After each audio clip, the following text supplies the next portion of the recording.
Hello, Vidargavia here, and welcome to another Minecraft 1.13 tutorial. Today we're going to talk about a Minecraft 1.13 spawner farm, guys. Spawner farm, a classic.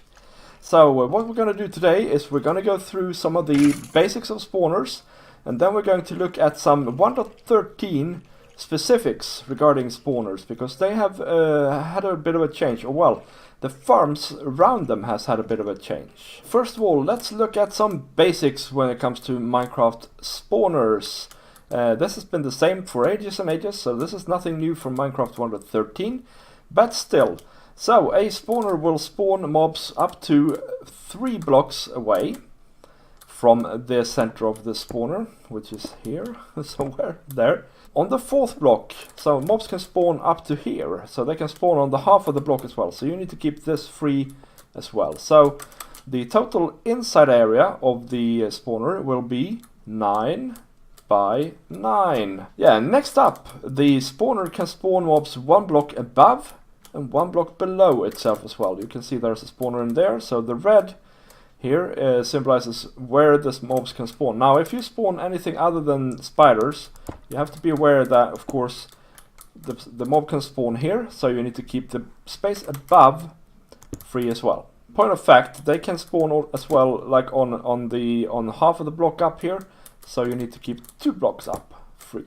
Next up, another spawner rule here, right? From the spawner, and this applies only to Java Edition. The rule for Bedrock is slightly different. I will go through that in a second.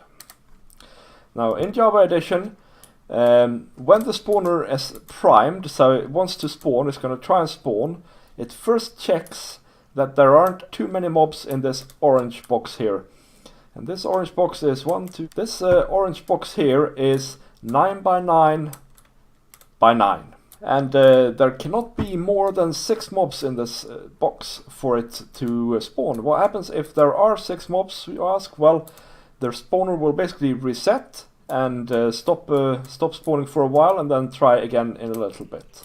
For Bedrock Edition, the area that is checked for 6 mobs or less before the spawner spawns something is bigger than in Java. It is 16 by 16 by 10 blocks, and it goes down 1 block more than in Java, and it's also centered on the northeastern lower portion of the spawner, which means that it'll go out just like in the old days in Java. It'll go out 3 blocks in one direction here and 2 blocks in the other, and the way for you to figure that out is to basically look at your coordinates and find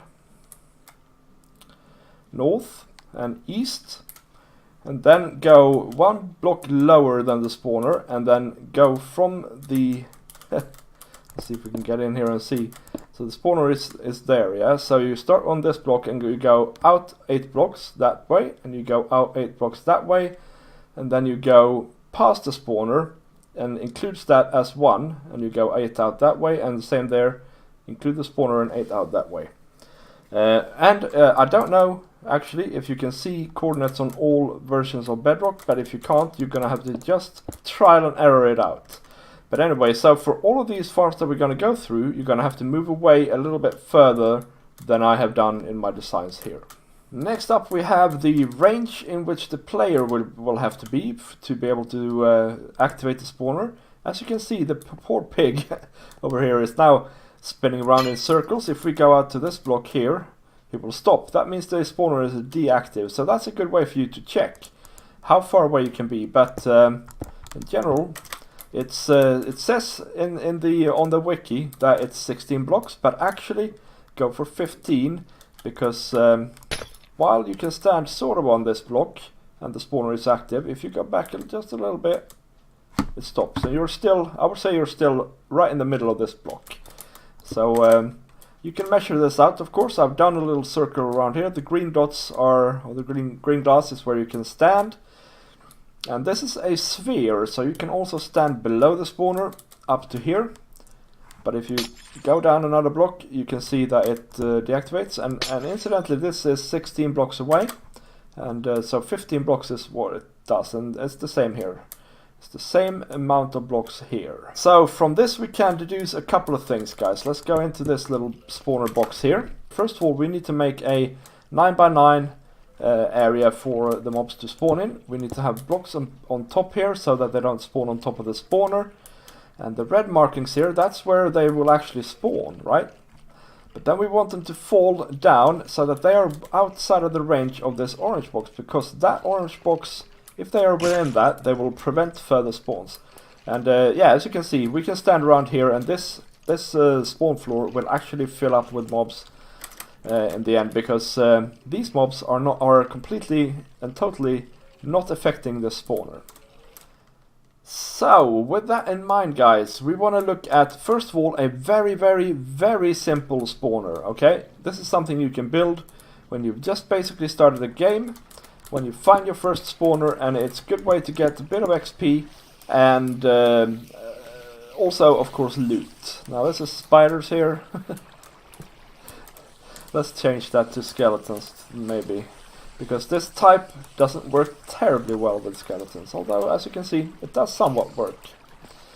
So it's very simple, guys. You make the basic spawner area that I've told you about, so 9x9, and then 2 blocks above, and 1, 2, 3, 4, 5, 6 blocks below.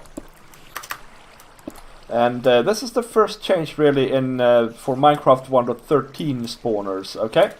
Before you would have done the water slightly different. I find that this is the absolutely simplest way to do it. Now, you have to bear in mind that mobs and players, by all means, also float slower the further away from the water source you are.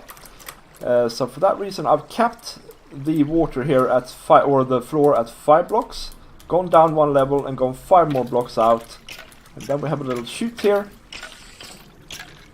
leading to the kill chamber. Yeah, this is why this is bad for spiders, this farm. Anyway, to cap off the water, you just place double row of signs like this. I will show you how to do that quickly here, in case you are unaware. So it looks like this before you place it. So you place a sign on the bottom there, and then you hold shift and place another sign on top like that. And they will look a bit wonky, but that doesn't matter. So that's that. Now, how do we kill them? Well, the simplest way to kill them, while also keeping them close so you don't have to dig too much in the early game, is to just place a couple of magma blocks on the bottom here. You can also, if you want to have this as an XP farm, you can also just place slabs here instead. And then you will be able to stand around here and kill them. Now, it's good to have 6 or 3x2 area here, because entity cramming makes it so that otherwise you can only have 25 skeletons in here, but now you can have 150 skeletons in here, which is fairly nice, to be honest. Yes, off you go. So to kill these guys, you just stand around here and hit them. You should be able to hit all of them actually if you stand at the right spot. But of course, if you have the loot version of this farm, they will just stand around and die here and be very loud. And yeah, you can make any number of collection systems. Mine is a bunch of hoppers, 6 hoppers going into that chest. Above those hoppers, we have minecarts pushed inside the blocks there, inside the magma blocks. That's probably the quickest way to collect the loot, but it's a little bit finicky to get all the minecarts in there, I'll tell you that. Next up, we have a little bit more of a fancy version, and this one actually solves a big problem in 1.13. Which is that water elevators no longer work. Now we have these shiny bubble columns instead, but they have a bit of an issue connected to them. And that is... everything is a spider spawner now. That is that if they touch the other water, so if that bubble column touches this water, that water will start flowing in here. I'll show you by removing that sign. So then we'll end up sort of stood still here in the middle. Now I actually had to work a little bit to figure this one out. Now I've watched a bunch of people who had so-called solutions to this that didn't really work. So this is my solution. basically we have a piston here, a sticky piston, and this block has no water on it, okay? Oh wow, something is stuck down there. It's a spider! No! Alright, so the thing is here, we have a piston, sticky piston here with a block, and when something stands on the pressure plate down there, they get pushed into the water stream and pushed up. And this is of course requires a little bit of redstone, but it's actually super simple to sort out. As you can see, it works quite flawlessly there. And basically, this is where the trapdoor, or sorry, this is where the pressure plate is. There's a torch here, piece of redstone going up into a block, and a torch above, and that just goes to the sticky piston. This can sometimes happen. So sometimes they will actually get stuck inside the block and die. That's the only flaw really of this design, as far as I can tell. So they get pushed up here in the water stream. You can of course make that however tall you want and stuff like that, and you can make a drop trap for them here, for instance. But however you do it, they will end up here and you can kill them off. Now if you are in survival, you better close that and kill their feet, because otherwise they will shoot you. But this is actually enough to keep them hidden, or keep them inside here with the trapdoor. To begin with here, we had all sorts of spiders going on here. Now I thought I would show you my version of a very simple spider spawner trap as well. This is the poisonous spiders, the cave spiders. So in 1.13 the water behaves a little bit differently, but this is my floor, and it all leads to one point over in the corner here. And so we have 1, 2, 3, 4, 5, 6 blocks, and then diagonal, and then we have another 3 blocks or 4 blocks, or however you want to see it, and then another diagonal here. Basically you have 2 blocks from the corner and then a diagonal. And they go all that makes it so that you can stand in any spot here and be transported to the same spot over there. Now it will be a little bit slow on these blocks here, but in general it works fine, as you can see. Now the thing with spiders is, and I will tell you this just so you know, some of them will, if they for instance spawn around here, they will get the notion that they're gonna start climbing up here, and they will end up in the roof. And that's just no real easy way anyway to avoid that, although there are ways to avoid it. But this will actually get most of them. It seems like they are quite docile when it comes to being in the water. Cave spiders can go through half a block high things. So we put a slab on top here and some trapdoors like that, and that'll keep them in place. And now you see that they bounce up a fair bit, and I think I will have to go into spectator mode to show you why that is. So underneath here on this block is a water elevator that is just 1 block tall, so a piece of soul sand and a source block. Now because there are fences on either side here, it can be normal fences as well, but I just find that the iron bars look nicer. When these spiders come in here, they will actually get pushed up, even if they're not exactly inside of the water elevator. And that keeps them at a nice height for you to easily kill them like this. Now, if you if you go to this spot, you will be poisoned. So that's why I have a bar here. So I usually stand against the bar, and then I kill them like this with a sword.